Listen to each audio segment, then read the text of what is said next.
Vou te convidar a abrir a sua Bíblia. Carta de Paulo aos Coríntios, capítulo de número 3. Vamos finalizar esse capítulo hoje. E talvez o primeiro grande tópico dessa carta.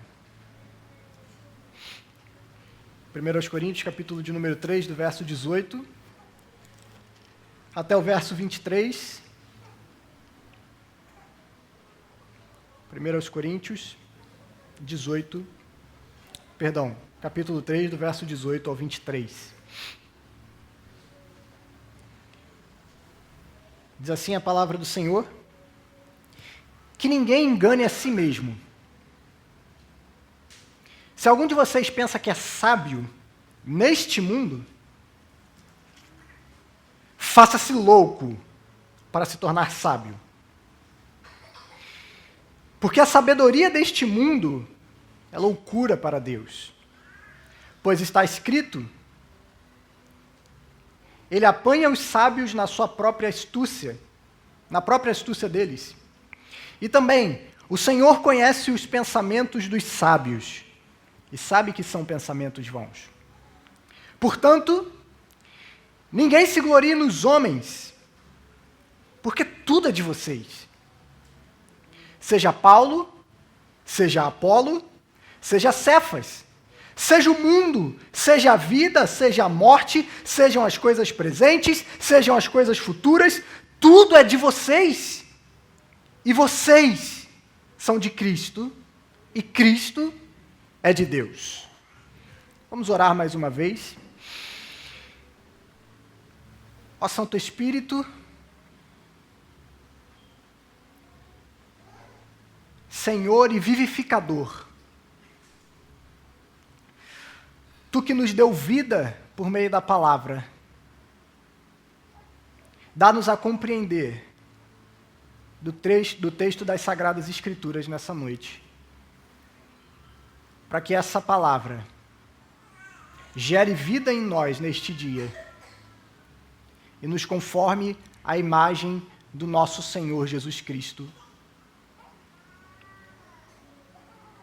Senhor de toda a criação e exaltado acima de todo nome. É no nome dele que nós oramos. Amém. Um dos piores tipos de engano que nós podemos ter é o auto-engano. Talvez pior do que ser enganado por alguém é sermos enganados por nós mesmos. E via de regra nós gostamos de enganar a nós mesmos. Nós gostamos de mentir a nós mesmos sobre quem nós somos, sobre as nossas capacidades, sobre o que nós faríamos em tal situação. Talvez você já tenha estado numa situação como Pedro.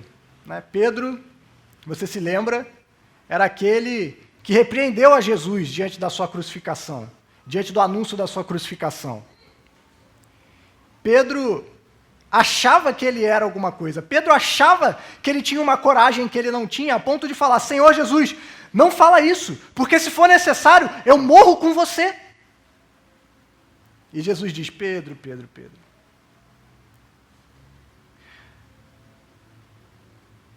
Satanás me pediu para, na linguagem de hoje, para bagunçar com você.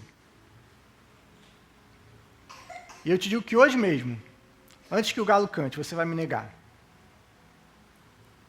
E aí Pedro: não, senhor, não.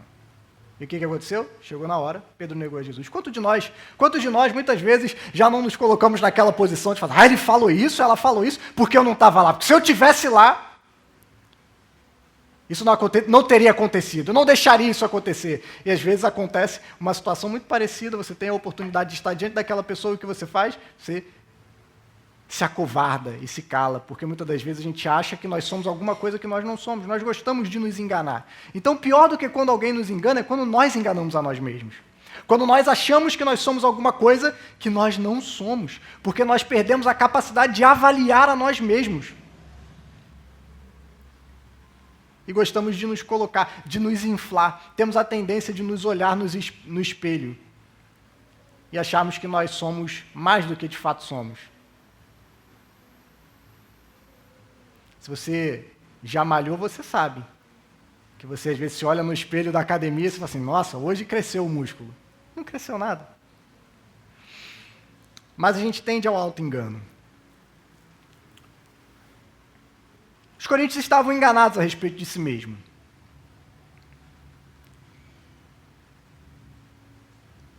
Paulo começa esse trecho da sua carta dizendo que ninguém engane a si mesmo. Ao buscarem a sabedoria desse mundo, e você que tem acompanhado a nossa série de sermões aí, sabe que os coríntios estavam completamente fascinados com um tipo de sabedoria que os estava levando a rejeitar o Evangelho de Cristo Jesus. Então, ao buscarem a sabedoria do mundo, ao invés de estarem construindo, edificando a igreja, como a gente viu na semana passada, os coríntios estavam, na verdade, destruindo a igreja. Eles estavam completamente enganados e equivocados na sua maneira de pensar e na sua maneira de agir em relação aos propósitos de Deus para aquele povo. Os coríntios achavam que eram alguma coisa. Eles achavam que eles eram sábios. Eles achavam que eles eram maduros. Eles achavam que eles eram espirituais. E Paulo está dizendo, todo o argumento de Paulo até aqui era para dizer, na verdade, vocês não são, vocês estão enganando a si mesmos. E por isso ele ironiza um pouco na frase seguinte. Ele diz o seguinte, se algum de vocês pensa que é sábio nesse mundo, e é claro que os coríntios pensam que eles eram sábios. Então, Paulo diz, se algum de vocês se acha sábio, e eles se achavam sábios, e era justamente esse o problema.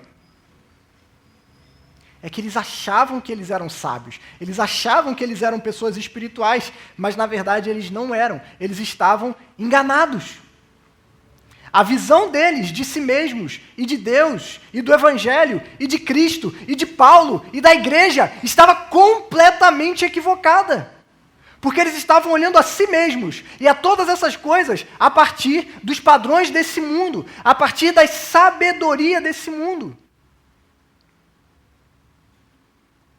Paulo está lembrando eles que eles estão completamente equivocados em sua busca pela sabedoria desse mundo. Eles haviam rejeitado a verdadeira sabedoria de Deus.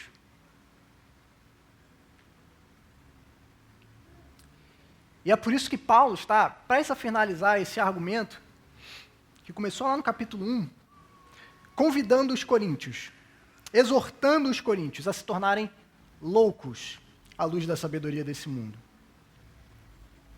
É o que ele diz, se algum de vocês pensa que é sábio, faça-se louco para se tornar sábio. Ou seja, o que Paulo está dizendo é que eles precisam abandonar a confiança nas coisas desta era corrupta, caída e que está passando. E que eles passem a confiar naquilo que aos olhos desse mundo é uma loucura, que é a sabedoria de Deus revelada por meio do Evangelho. E afirmando de maneira contrária o que ele já havia dito, né? Anteriormente Paulo disse que a sabedoria de Deus é loucura para esse mundo, agora Paulo está afirmando o contrário. Paulo está dizendo que a sabedoria deste mundo é loucura para Deus. Está afirmando a mesma coisa ao contrário, né? Então, para fundamentar essa ideia de que a sabedoria desse mundo é loucura diante de Deus, Paulo cita dois textos do Antigo Testamento. Jó, um texto que está lá em Jó, capítulo 5, verso 13, e um texto que está lá em Salmos 94, 11. Juntos a essas duas passagens, Paulo está citando através das Escrituras que a sabedoria desse mundo é futilidade. Deus considera fútil a sabedoria desse mundo diante da sua sabedoria.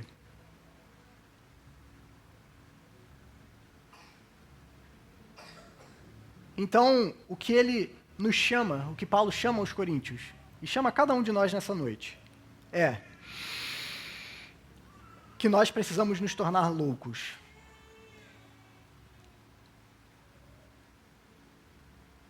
E que nós faremos isso ao abraçarmos a sabedoria de Deus. Nós faremos isso ao vivermos de acordo com a sabedoria do Evangelho. E aqui, eu diria que há um problema muito sério em relação à igreja em nossos dias e da qual nós precisamos nos incluir. Porque às vezes nós gostamos de analisar as coisas de maneira genérica e dizer assim, não, porque a igreja hoje é assim, a igreja hoje é assado, o problema da igreja é isso, as pessoas não oram tanto quanto antigamente, as pessoas não evangelizam tanto quanto antigamente. E às vezes a gente precisa abandonar esse pensamento. A pergunta que a gente tem que fazer, e eu? Né? Porque às vezes, sob esse argumento, nós escondemos e tiramos de nós a nossa própria responsabilidade. Então nós gostamos de dizer, não, a igreja hoje já não prega o evangelho como antigamente. Ok, tudo bem. E você, meu irmão? E você? Você prega o evangelho? Ah, a igreja hoje não ora com fervor como orava anos atrás. Ok. E você? Você ora com fervor? Ah, não, o problema é que as pessoas não fazem isso aqui. Ok. E você? E nós? E quanto a nós? Então, quando nós pensamos sobre a realidade da igreja que nós vivemos no Brasil, nós precisamos nos incluir e nos perguntar, e quanto a nós? E eu acredito que um dos grandes problemas que a igreja do Brasil e nós, enquanto CBI, enfrentamos, lutamos com isso diariamente, é que nós somos cristãos, mas nós temos uma mente secular. Nós somos cristãos, mas nós temos uma mente secular. Isso é um grande problema. Nós nos tornamos cristãos, mas não aprendemos a pensar como cristãos, a viver como cristãos. Nós nos convertemos, mas os nossos princípios, os nossos valores, ainda são moldados pela sabedoria desse mundo. Não somente isso, eu diria que muitos de nós, às vezes, se tornam cristãos, mas permanecem com uma mente pagã. Não apenas uma mente secular, uma mente que ignora Deus, mas uma mente que vive de acordo com sistemas que não são sistemas revelados para nós nas Escrituras, mas que vivem acreditando em coisas, em misticismos, em ideias equivocadas que não se encontram nas Escrituras.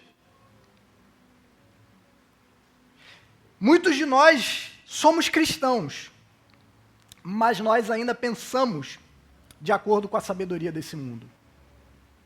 E isso é um grande problema. Deixa eu ilustrar para vocês isso com dados.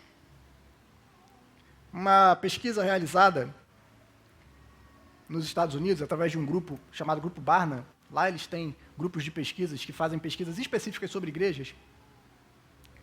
Eles relataram alguns pontos muito interessantes. Eles notaram que com um número maior de mega-igrejas são aquelas igrejas enormes, com milhares de membros, do que em qualquer outra época da nossa história. E mais gente indo à igreja do que nunca. Tem mais gente indo à igreja do que nunca. A cultura, de modo geral, não mudou.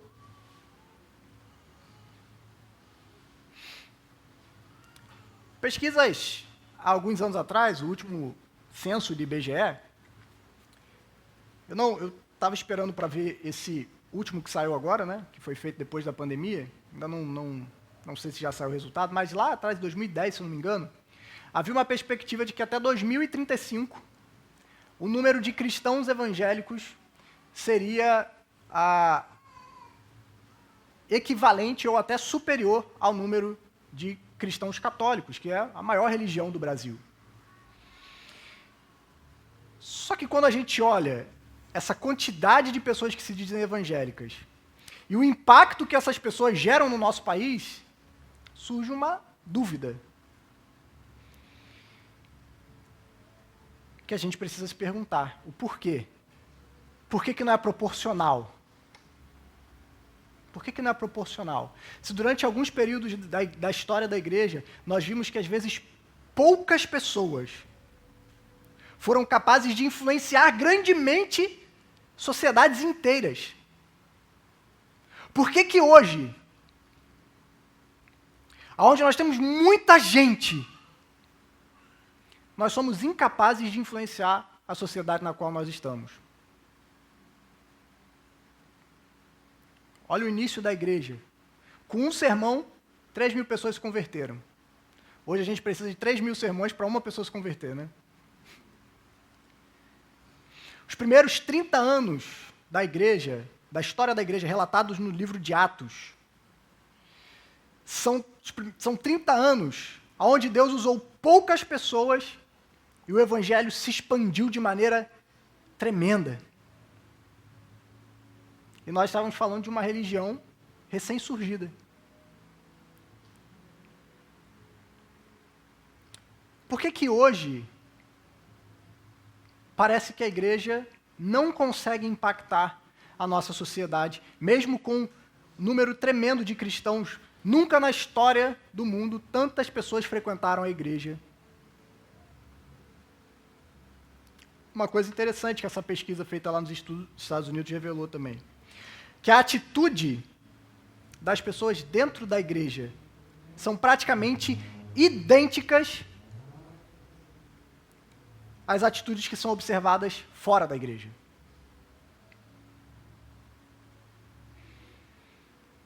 Isso nos indica algumas coisas. As crenças e os valores eram semelhantes entre os que frequentavam as igrejas e os que não frequentavam igrejas.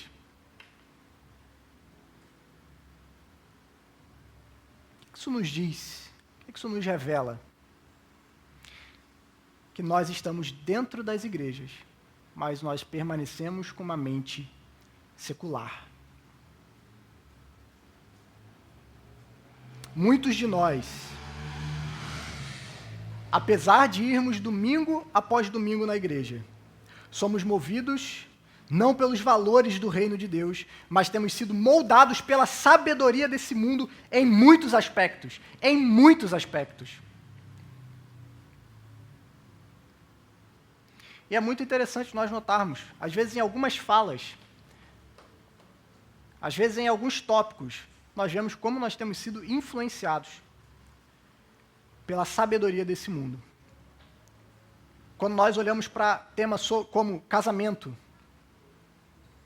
nós temos sido moldados pela sabedoria desse mundo, não pela sabedoria da palavra de Deus. Muitos de nós já não olhamos para esse relacionamento de aliança entre um homem e uma mulher e o seu Deus como algo inviolável diante de Deus. Mas nós pensamos de maneira secular.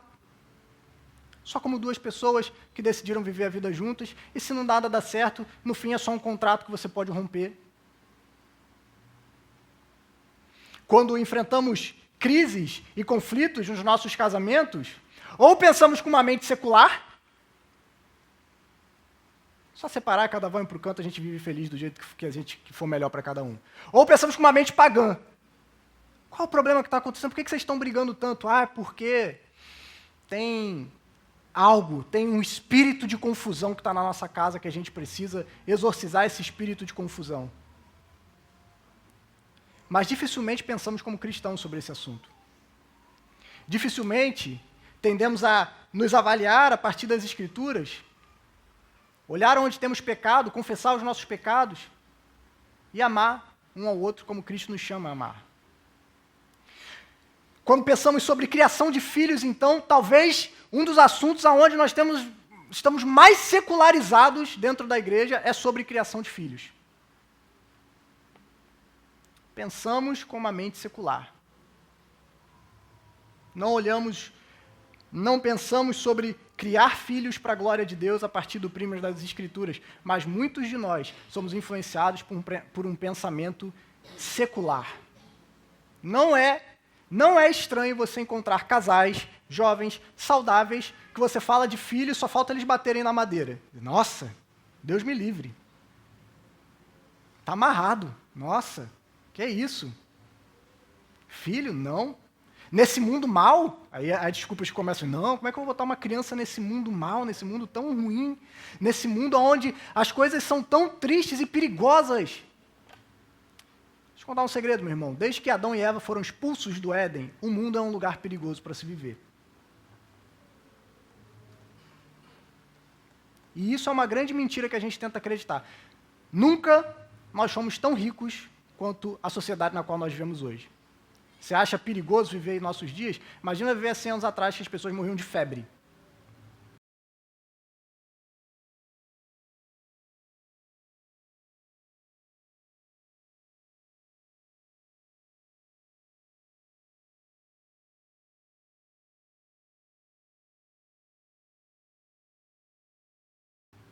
As pessoas morriam de tosse.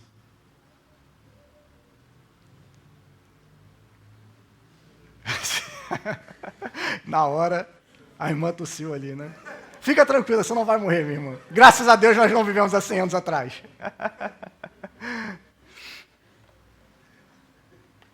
E nós vamos dizendo, vamos sendo influenciados por esse mundo que odeia crianças. Esse mundo onde filhos são um problema. Esse mundo, como um humorista recentemente disse, que ter filhos é um inferno e atrapalha. E nós vamos sendo moldados pelo padrão de pensamento desse mundo. Quando nós percebemos, nós não estamos pensando biblicamente sobre casamento, sobre filhos, sobre trabalho, sobre dinheiro, sobre o nosso futuro, sobre como planejamos a nossa vida, sobre o que esperamos do futuro. Não, a gente começa a pensar igualzinho as pessoas de fora da igreja. Os nossos valores são os mesmos. Os nossos propósitos são os mesmos. As nossas prioridades são as mesmas.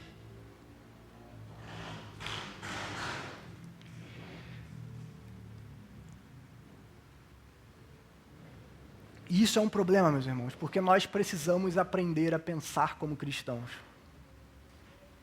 Nós precisamos nos tornar loucos nesse mundo. E a partir do momento em que você desejar viver de acordo com a sabedoria de Deus, vai ter um monte de gente que vai olhar para você e dizer, mas você é maluco. Nossa, que doideira. Nossa, quem vive assim? Mas nós precisamos, se desejamos, de fato, testemunharmos da transformação de Deus nas nossas vidas, nós precisamos aprender a pensar como cristãos. Precisamos nos tornar verdadeiros discípulos, que não são mais influenciados pelo padrão desse mundo.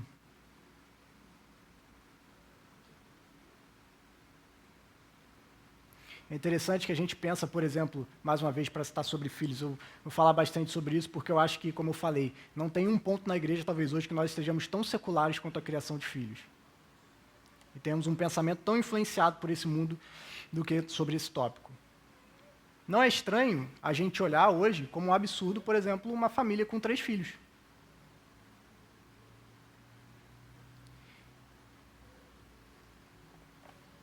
Quando que ter 3 filhos se tornou muito? Né? Quando que isso se tornou muita coisa? E se alguém olha para você, às vezes até fala assim, nossa, coragem, hein? Nossa, que coragem. Se você sai com 3 crianças, olha para você e fala assim, os 3 são seus? Nossa. Alguns até dizem, Deus me livre. Quero isso longe de mim. Quando, gente? Isso passou a ser muito. Quando que uma vida que é eterna aos olhos de Deus passou a se tornar algo que a gente quer se livrar, como se fosse uma doença?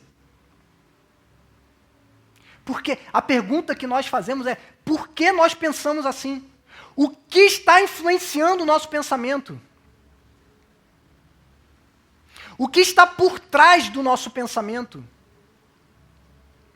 Esse é um ponto que eu estou falando. Mas quando a gente pensa sobre finanças, como nós usamos o nosso dinheiro. A gente tem um grande problema no nosso meio para falar sobre dinheiro, né? Porque a maldita da teologia da prosperidade fez com que as pessoas achassem que falar sobre dinheiro significa que você é ganancioso, você quer roubar os fiéis. Mas a Bíblia fala sobre dinheiro. A Bíblia nos chama a sermos generosos. A Bíblia nos fala a sermos pessoas que, quando nós somos generosos, Deus nos abençoa. Não de maneira a barganhar com Deus. Mas é uma bênção poder ser um bom mordomo daquilo que Deus tem dado nas nossas mãos, para sermos bons administradores dos recursos que Deus nos tem dado. Mas quando a gente olha sobre esse tema dinheiro, a gente não pensa sobre ele biblicamente. A gente pensa a partir da ótica desse mundo. O que você faz com o seu dinheiro? Você acumula, acumula, acumula, até você morrer com ele e levar para o seu caixão. E alguém vai gastar ele por você. Nós não aprendemos a pegar os nossos recursos e usar para a glória de Deus, para abençoar, para cuidar dos outros, para investir no reino de Deus, em missões, em obras. Nós queremos acumular, acumular, acumular, acumular. Por quê? Porque esse mundo diz que é assim que você tem que pensar sobre finanças. Porque se você não guardar, como é que vai ser o seu futuro? E aí a nossa confiança começa a estar onde? Na nossa conta bancária.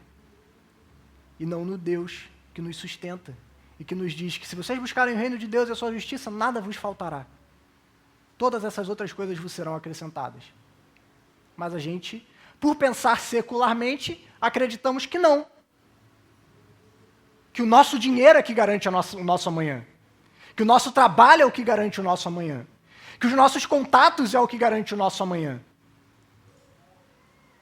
E não. Por que a gente pensa assim? Porque temos uma mente secular. Quinta-feira, estávamos conversando aqui no PG, e nós estávamos conversando sobre esses tópicos. E falamos, por exemplo, hoje você vê pouquíssimas pessoas, por exemplo, desejando servir a Deus como missionários. Ir para o campo, ou campo lá do outro lado do mundo, ou do outro lado da rua, ou numa outra cidade, num outro estado onde há necessidade. Você não vê as pessoas mais motivadas a missões. Por quê? Há tempos atrás, nós tínhamos homens e mulheres que abriam mão de tudo. E iam para lugares para enfrentar oposição, doenças. Muitos perderam sua família inteira, mas permaneceram indo propagando o evangelho. Qual a diferença entre essas pessoas e nós? A diferença é que, de fato, eles entenderam aquela parábola que Jesus nos conta sobre um homem que encontrou um tesouro enterrado no campo. E que, tendo encontrado esse tesouro enterrado no campo, sabendo que ele era muito valioso, ele entendeu que tudo aquilo que ele tinha antes não tinha valor. Ele encontrou um tesouro muito mais valioso. Hoje, como cristãos, o nosso tesouro não está no Evangelho. Está nas nossas posses, em termos de conforto, em termos uma casa grande, em termos muito dinheiro na nossa conta, em termos, termos uma graduação excelente, ser um ótimo profissional reconhecido na sua área, conquistarmos esse mundo e ganharmos esse mundo, enquanto Jesus nos chama para perdermos a nossa vida por amor a Ele. Perdemos a nossa vida por amor a Ele, porque quando a gente faz isso, a gente acha uma coisa muito mais valiosa. A gente acha uma coisa que nada nesse mundo se compara. O que motivava aqueles homens e aquelas mulheres no passado? É que eles entenderam que a pátria deles não era aqui. É que eles entenderam que eles tinham um tesouro muito maior com Cristo e que tudo que eles podiam fazer aqui era palha, era pó, era poeira. Eles encontraram algo muito mais valioso no reino de Deus, que hoje nós temos dificuldade de encontrar, porque nós pensamos como pessoas seculares. E, infelizmente, ao adotarmos a sabedoria desse mundo, a igreja perde a sua capacidade de transformar as pessoas. Nosso discipulado fica comprometido e as pessoas já não crescem mais à semelhança de Cristo. As pessoas não estão sendo transformadas à imagem de Cristo, porque a mente delas permanece igual. Os nossos valores não têm sido alterados. A nossa cosmovisão continua a mesma. E o que nós precisamos, meu irmão, é levar todo o pensamento cativo a Jesus. Nós precisamos, como Paulo já disse aos Coríntios, ter a mente de Cristo. Precisamos pensar como cristãos. Precisamos abraçar a loucura de Deus onde tudo é invertido. A loucura aonde a sabedoria de Deus ela é louca para esse mundo. Aonde a fraqueza é o verdadeiro poder. Aonde líderes são servos. Aonde o povo de Deus é constituído de pessoas insignificantes. Aonde perdendo é que se ganha. Essa é a sabedoria de Deus. Uma sabedoria inversa à sabedoria desse mundo. Uma sabedoria aonde aquele que quiser ser o primeiro seja o servo de todos. Aquele que quiser ganhar a sua vida vai perdê-la. Mas aquele que perder a sua vida vai ganhá-la. Essa é a sabedoria do reino de Deus. A sabedoria que nos chama a amar os nossos inimigos. A sabedoria que nos chama a dar a outra face, a andar mais uma milha. A sabedoria que nos chama a amar sacrificialmente aqueles que não podem nos dar nada em troca. A sabedoria que nos chama a não usar todos os nossos recursos só para nós mesmos, mas a abençoar as pessoas que estão ao nosso redor. Não só com dinheiro, mas com o nosso tempo, que talvez em nossos dias seja mais precioso do que até mesmo o dinheiro. A maneira como usamos o nosso tempo, os nossos dons, a não vivermos mais só para nós mesmos, mas a vivermos para o outro. Como Paulo diz aos Filipenses, não considerando só apenas aquilo que diz respeito a si mesmo, mas considerando também o bem do nosso irmão. Essa é a sabedoria de Deus. A sabedoria de amar uns aos outros como Cristo nos amou. A sabedoria de andar como Cristo andou. A sabedoria que só vem a nós por meio do Espírito Santo. Precisamos, meus irmãos, de uma transformação de cosmovisão. Nós temos que abandonar esse cristianismo nominal, que é uma praga nos nossos dias. Você sabe o que é o cristianismo nominal? O cristianismo nominal é aquele onde a única coisa que muda na sua vida é o local que você frequenta no domingo. Isso é o cristianismo nominal. Onde a única coisa que muda na sua vida é que agora, domingo, você vai na igreja. E essa é a única mudança que acontece. Não há uma mudança de coração, não há uma mudança de mente, não há uma mudança de atitude. E esse cristianismo nominal é que nos faz sermos uma igreja que tem perdido a capacidade de testemunhar. É esse cristianismo nominal que faz com que as nossas igrejas estejam inchadas, mas não consigam mais impactar as pessoas ao nosso redor. Como John Stott já disse certa vez, a igreja atualmente ela parece um rio longo, muito grande, mas com a profundidade pequena. Então, de fato, a igreja tem crescido em extensão, mas não em profundidade. Não tem crescido à semelhança de Cristo Jesus. Por quê? Porque nós temos adotado a sabedoria desse mundo. Porque estamos dentro da igreja, mas pensando ainda como esse mundo. E nós precisamos abandonar a sabedoria desse mundo. Precisamos nos tornar loucos para sermos verdadeiramente sábios. E se tornar louco significa abraçar a sabedoria de Deus, revelada para nós no Evangelho. Se quisermos ser verdadeiramente sábios, precisamos ser sábios aos olhos de Deus. Isso significa que talvez, muito provavelmente, esse mundo vai te achar louco. Não estranhe se as pessoas acharem que você ficou maluco quando você começar a realmente viver o que Cristo nos chama para viver no seu Evangelho. Vivermos de modo radicalmente cristão, abraçando de fato o que as Escrituras nos revelam, crendo de fato no que as Escrituras falam, não como um livro de faz de conta, que a gente abre e se torna cético com relação a ele. que a gente olha e fala assim, isso aqui não tem como. Porque Paulo está escrevendo para uma igreja, esperando que eles vivam dessa forma. Porque eles têm tudo aquilo que eles precisam para viverem dessa forma. Eles têm o Espírito de Deus. E eles têm a sabedoria de Deus do Evangelho. Nós temos o Espírito de Deus. E nós temos essa sabedoria. Então nós podemos viver essa verdade.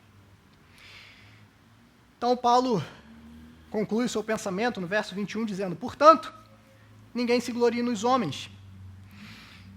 Paulo caminha para uma conclusão gloriosa desse assunto. O resultado de sua busca pela sabedoria humana na igreja de Corinto estava causando divisões nessa igreja. Divisões que estavam relacionadas à ideia deles pertencerem aos seus líderes. Eu pertenço a Paulo, eu pertenço a Apolo, eu sou de Pedro. Isso estava causando divisões no meio da igreja. Essa busca por uma sabedoria semelhante a esse mundo estava rachando a igreja.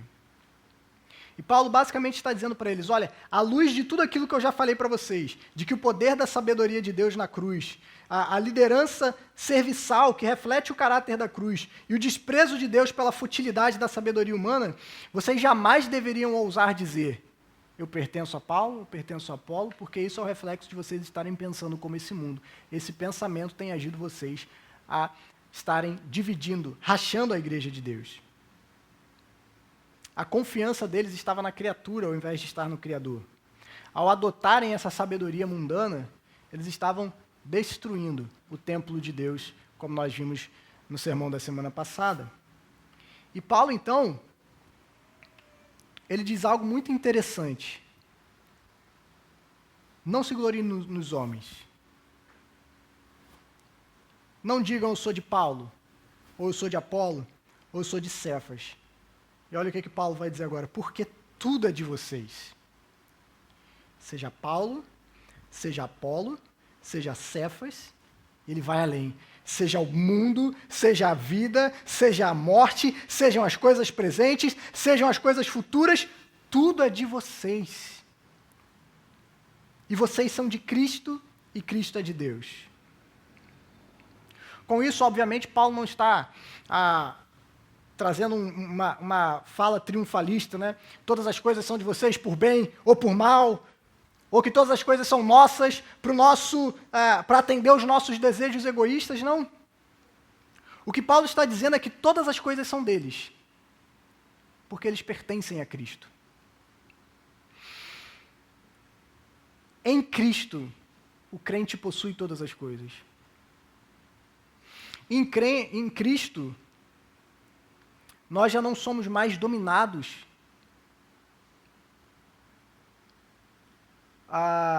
por déspotas.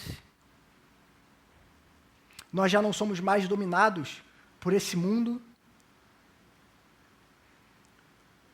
Porque na cruz Deus cravou a sua bandeira de que o mundo pertence a Ele. Porque a vida está em Cristo. Cristo triunfou sobre a morte. As coisas presentes pertencem a Cristo, as coisas futuras pertencem a Cristo, e elas pertencem a nós, porque nós pertencemos a Cristo. Todas as coisas foram submetidas a Cristo. Ele é o cabeça de todas as coisas. E todas as coisas pertenciam aos coríntios, porque eles pertenciam a Cristo. O argumento de Paulo aqui é que a divisão no meio deles não fazia sentido, porque eles estavam pensando de forma muito pequena, quando eles diziam que eles pertenciam a Paulo, ou eu pertencia a Apolo. O que Paulo está dizendo para eles é que Paulo e Apolo pertencem a vocês, porque vocês pertencem a Cristo e tudo pertence a Jesus. Vocês estão se dividindo.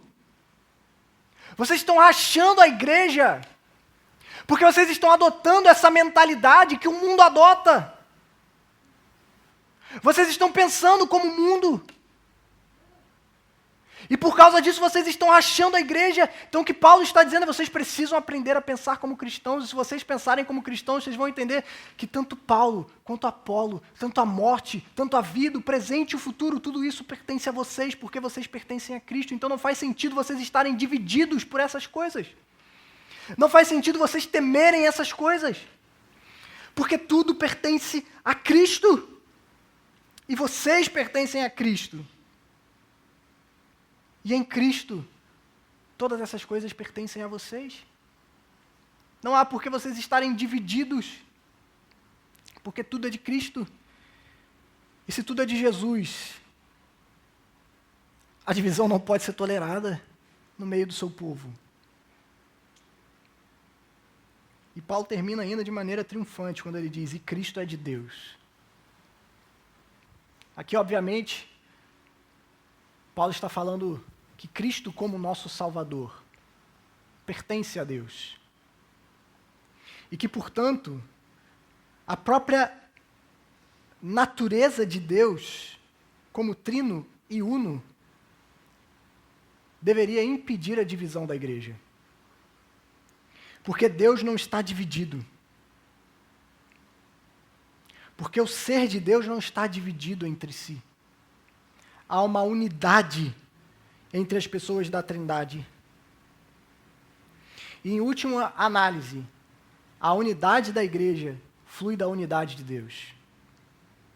A igreja deve ser unida, porque Deus é um. A igreja deve se manter unida, porque o Deus ao qual nós servimos é um. Paulo está ensinando aquela igreja a pensar como um cristão. Por eles terem adotado a sabedoria desse mundo, a igreja estava se dividindo. E Paulo está dizendo, vocês precisam pensar como um cristão.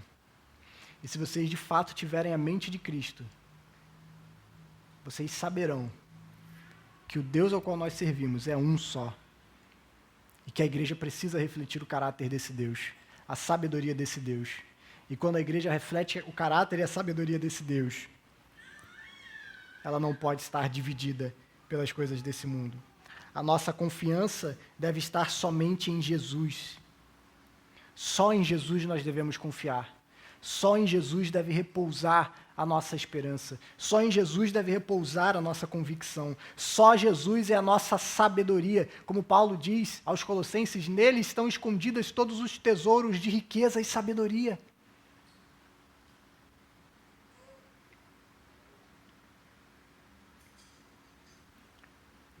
Nessa igreja, ao adotarem a sabedoria desse mundo, ela estava dividida.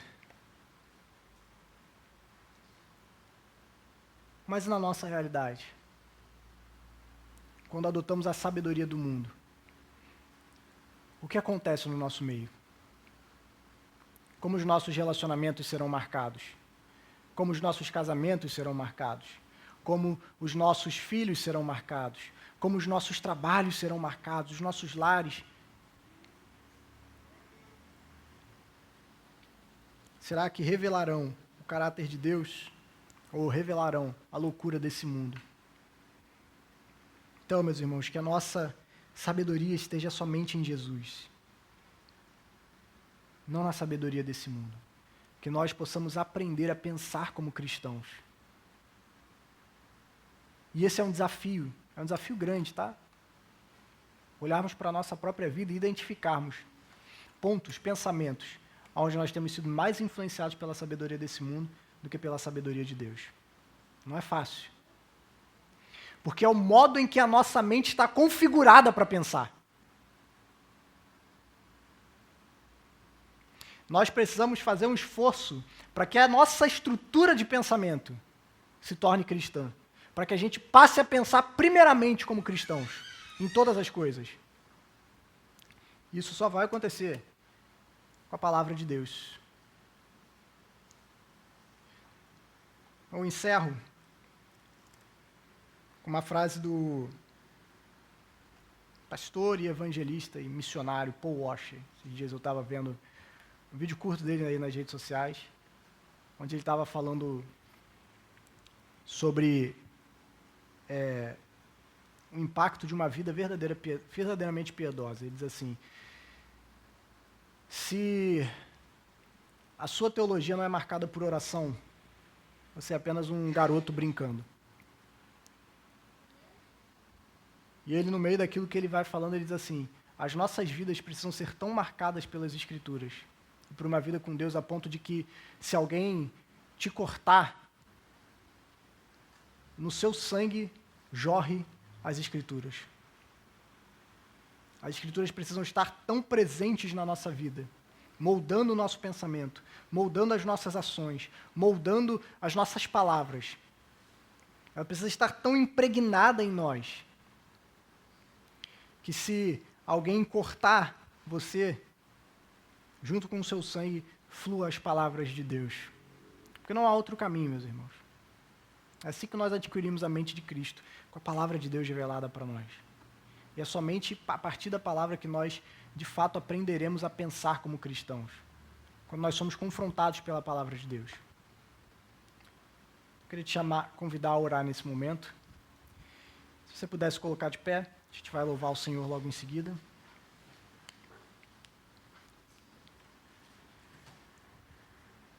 Senhor, nós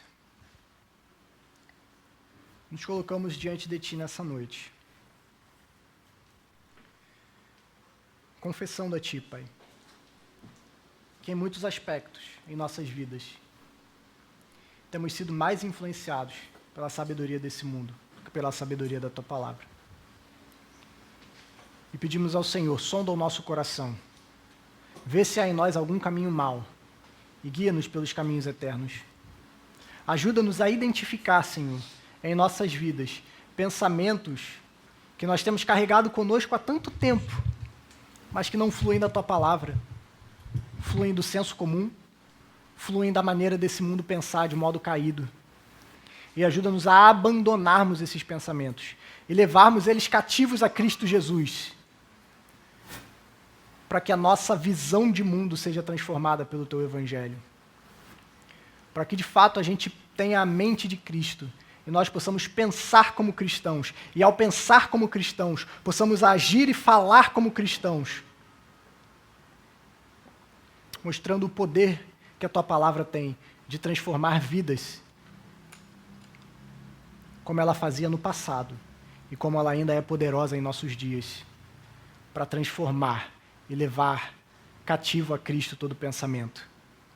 Nos ajude, Deus, a como Teu povo, sermos influenciados pela Tua sabedoria e a abandonar toda a confiança na sabedoria desse mundo. Que a Tua graça e a Tua misericórdia nos ajude, Senhor, porque nós não somos capazes. Que a Tua palavra marque as nossas mentes e os nossos corações, para que cada dia sejamos transformados à imagem de Cristo Jesus. Para que a cada dia sejamos mais parecidos com Cristo Jesus. Para que a cada dia a gente abandone os nossos pecados e abandone também todo pensamento que não provém da Tua palavra. Para que, de fato, possamos experimentar a Sua sabedoria nesse mundo. Essa é a nossa oração, em nome de Jesus. Amém.